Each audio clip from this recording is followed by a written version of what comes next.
온 세계가 하나님의 질서와 원리 속에 지어졌고 그렇게 흘러왔습니다.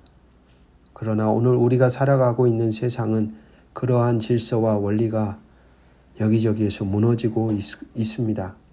탐욕과 욕망을 따라 살아가는 이기적인 인간들이 만들어낸 열매들입니다. 온 피조 세계가 신음하고 있는 지금 이때에 당신의 말씀 속에서 우리가 마땅히 행하고 감당해야 하는 삶을 깨닫도록 도와주십시오. 하나님이 환경과 상황을 통하여 온 인류를 향하여 말씀하시는 당신의 음성을 분별하여 듣고 깨닫게 하옵소서. 이제야말로 하나님 나라 백성들이 창조주 하나님을 믿으며 살아가는 존재 흔적이 나타나야 할 때입니다. 당신에게 속한 백성들을 통하여 선한 일들을 행하여 주시고 우리가 동참하게 하옵소서. 주 예수 그리스도 이름으로 기도드립니다. 아멘. 오늘 우리에게 주시는 기록된 하나님 말씀은 사도행전 7장 54절에서 8장 8절의 말씀입니다. 오늘 본문은 스데반의 설교에 대한 사람들의 반응이 이어지고 있습니다. 우리가 알듯이 스데반은 돌에 맞아 죽게 됩니다. 그리고 그 자리에는 익숙한 이름 사울이라는 한 사람이 서 있습니다. 신기한 것은 핍박과 박해 속에서 하나님 나라 복음이 자연스럽게 사도행전 1장 8절의 말씀처럼 흩어져 나가기 시작했다는 것입니다. 54절을 보십시오. 그들이 이 말을 듣고 마음에 찔려. 여러분, 마음에 찔리면 어떻게 해야 할까요? 돌아서야죠. 마음에 찌르는 이유는 부끄럽게 만들려고, 창피하게 만들려고가 아니라 하나님 말씀의 선포의 핵심은 존재가 돌아서기를 원하는 거죠. 메타노이아, 회개하기를 원하는 거죠. 가던 길에서 이건 틀렸구나 깨닫고 돌아서기를 원하는 것이죠. 그런데 54절을 보십시오. 이 강팍한 사람들은 이 말을 듣고 마음에 찔려 어떻게 합니까? 스데반을 향하여 이를 갈거늘 그들 안에 분노와 불편한 마음들이 가득 차 있습니다. 참 신기한 반응입니다. 왜일까요? 사도행전 2장 37절에서 우리는 또 다른 반응을 봅니다. 그들이 이 말을 듣고 마음에 찔려 베드로와 다른 사도들에게 물어 이르되, 여기서도 사람들이 베드로의 설교를 듣고 마음에 찔렸습니다. 그리고 베드로와 다른 사도들에게 이렇게 묻는 것이죠. 형제들아, 우리가 어찌할꼬? 사람이라는 존재가 자신의 죄에 대해 깨닫게 될 때 이렇게 두 가지의 반응으로 갈려집니다. 처절하게 자신의 실존을 직면하고 인식하며 돌아서려는 사람들이 있습니다. 복 있는 사람들입니다. 하지만 반대로 도리어 달려들어 보여주고 깨닫게 하는 대상을 향해 공격하는 사람들이 있습니다. 그야말로 대책 없는 사람들, 그야말로 그 존재 자체로 저주받은 인생들입니다. 그만큼 자신의 죄를 인정하는 것이, 자신의 더러운 모습을 솔직하게 직면하는 것이 결코 쉽지 않다는 겁니다. 거기에는 엄청난 결단과 용기가 필요하다는 말이 아닐까요? 오늘 저에게도 우리가 말씀의 여정을 걸어가는 순간순간마다 하나님이 우리의 민낯을 보여주고 깨닫게 할 때마다 부인하기보다, 거부하기보다, 부정하기보다 그것을 통하여 하나님이 오늘도 우리 안에 새로운 삶을 창조해 가시는구나 인정할 수 있는 마음이 우리 가운데 있기를 저는 간절히 기도합니다. 돌에 맞아 죽는 자리에 선 스데반을 보십시오. 55절 56절 스데반이 성령 충만하여 하늘을 우러러 주목하여 하나님의 영광과 및 예수께서 하나님 우편에 서신 것을 보고 말하되 보라 하늘이 열리고 인자가 하나님 우편에 서신 것을 보노라 한데, 그 자리에서도 스데반의 시선은 한결같이 하늘을 바라보고 있습니다. 그 자리가 어떤 자리인데요? 돌에 맞아 죽는 자리입니다. 처절하게 짓밟히는 자리입니다. 자신의 하나님 나라의 복음의 소리가 전달되지 않는 자리입니다. 그런데 바로 그 자리에서도 스데반의 시선은 한결같이 하늘만을 바라보고 있습니다. 하늘을 우러러 주목하여 하나님 우편에 서신 것을 보고 인자가 하나님 우편에 서신 것을 보노라 라고 고백합니다. 오직 하늘을 주목하는 스데반을 가리켜서 오늘 본문은 어떻게 표현하고 있습니까? 성령 충만하다. 환경과 상황에 종속되어지지 않고 오직 하늘의 시선을 두고서 그 하늘의 뜻을 따라 자신의 존재를 다해 자기의 인생을 내어 던지고 있는 스데반의 삶을 향하여 성령 충만하다라고 말하고 있습니다. 이것이 성령 충만입니다. 삶으로 환경에 종속되지 않고 하나님의 사람으로 자기에게 주어진 삶을 존재를 다해 살아가는 사람들을 가리켜서 성령 충만하다라고 표현합니다.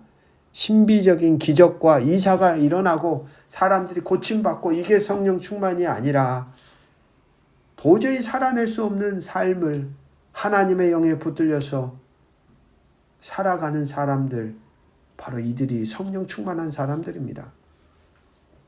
57절, 그들이 큰 소리를 지르며 귀를 막고 일제히 그에게 달려들어 그럼에도 스데반의 말을 결코 듣지 않겠다는 확고한 의지를 가진 이 강팍한 사람들을 보십시오. 당시 살아있던 종교 권력 유대교의 비판의 목소리를 멈추지 않았던 스데반은 하나님의 시선에서 볼 때에는 참으로 멋진 신실한 신앙인으로서의 스데반이었지만 유대교의 시선으로 볼 때에는 살려두어서는 안 되는 이단아였습니다. 그만큼 유대교라는 종교가 하나님의 뜻에 대하여 참과 거짓을 제대로 분간할 수 없을 정도로 그들의 신앙이 얼마나 뒤틀려져 있었다라는 것을 여실히 보여주는 대목입니다. 그리고 그러한 투석형의 현장의 감독자로 우리가 익히 알고 있는 사울이 서 있었다고 사도행전은 기록합니다. 예수를 알기 전에 사울이 어떤 인생을 살아왔는지를 보여줍니다. 59절 60절, 그들이 돌로 스데반을 치니 스데반이 부르짖어 이르되 주 예수여 내 영혼을 받으시옵소서 하고 무릎을 꿇고 크게 불러 이르되 주여 이 죄를 그들에게 돌리지 마옵소서 이 말을 하고 자니라. 보지 못하는 것을 보았고 듣지 못하는 것을 들었던 사람이 스데반이었기에 그는 모든 것을 용서합니다. 하나님을 바라보며 하나님의 말씀을 듣는 이들은 환경과 상황과 사람의 생각을 넘어서는 삶을 살아냅니다. 생각지 못한 삶을 창조하며 자신들의 인생을 걸어갑니다. 이들이 성령 충만한 이들입니다. 스데반은 예수님의 죽음을 그대로 계승하고 있습니다. 얼마나 그가 예수를 닮기 위해 몸부림쳤는지를 보여줍니다. 예수님이 죽으시기 전에 하셨던 말씀과 거의 동일한 선언을 하고 있습니다. 그리고 분별 없이 공격적으로 자신을 향해 다가오는 이들을 향하여서 한없는 연민의 마음으로 그들을 품고 용서하고 있습니다.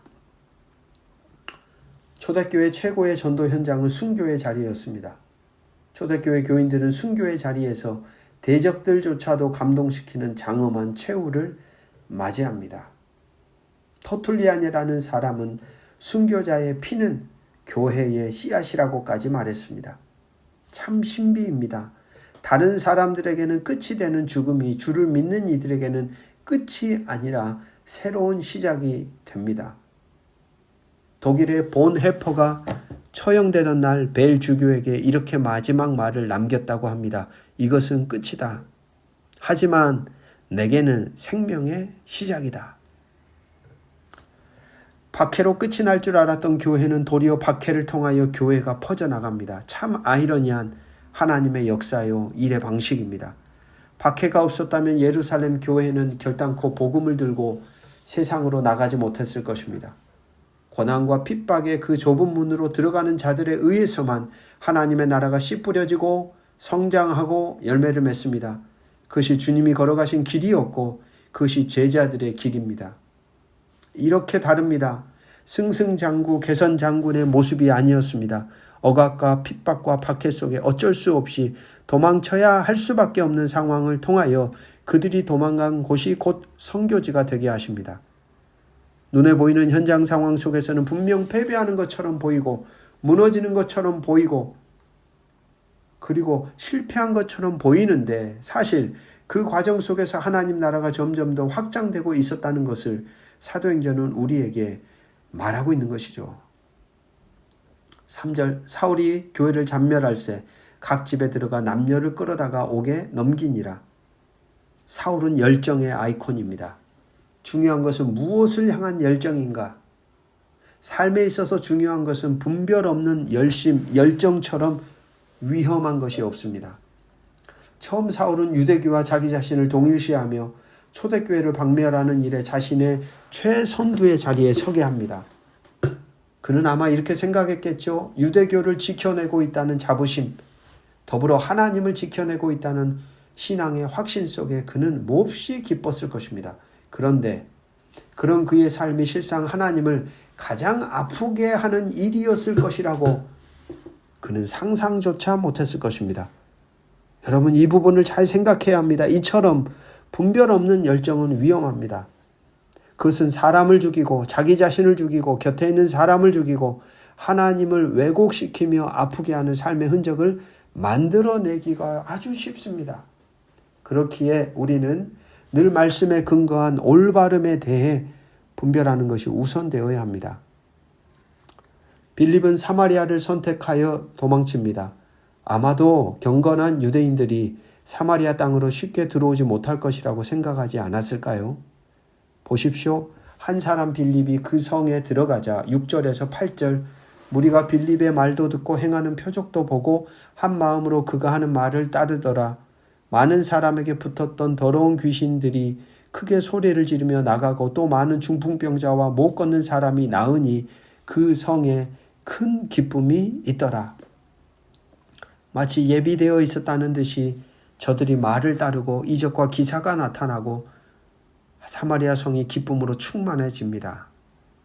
그 이유는 단 하나죠.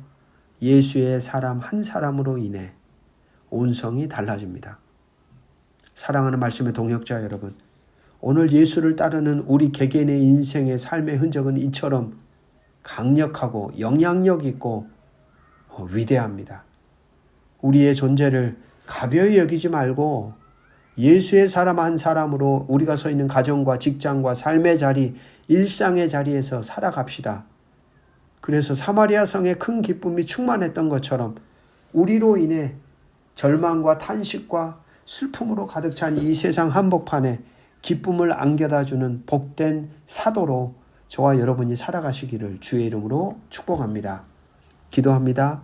하늘의 시선을 두고 살았던 스데반, 그의 반에 전혀 보지도 듣지도 못하였던 유대교인들, 핍박과 박해 속에 더욱더 확장되는 하나님 나라와 복음의 역사들, 잘못된 열정에 붙들려 자신을 불태우는 사울과 바른 열정 속에 사마리아 성을 향해 달려갔던 빌립으로 인해 기쁨이 충만해지는 사마리아 성.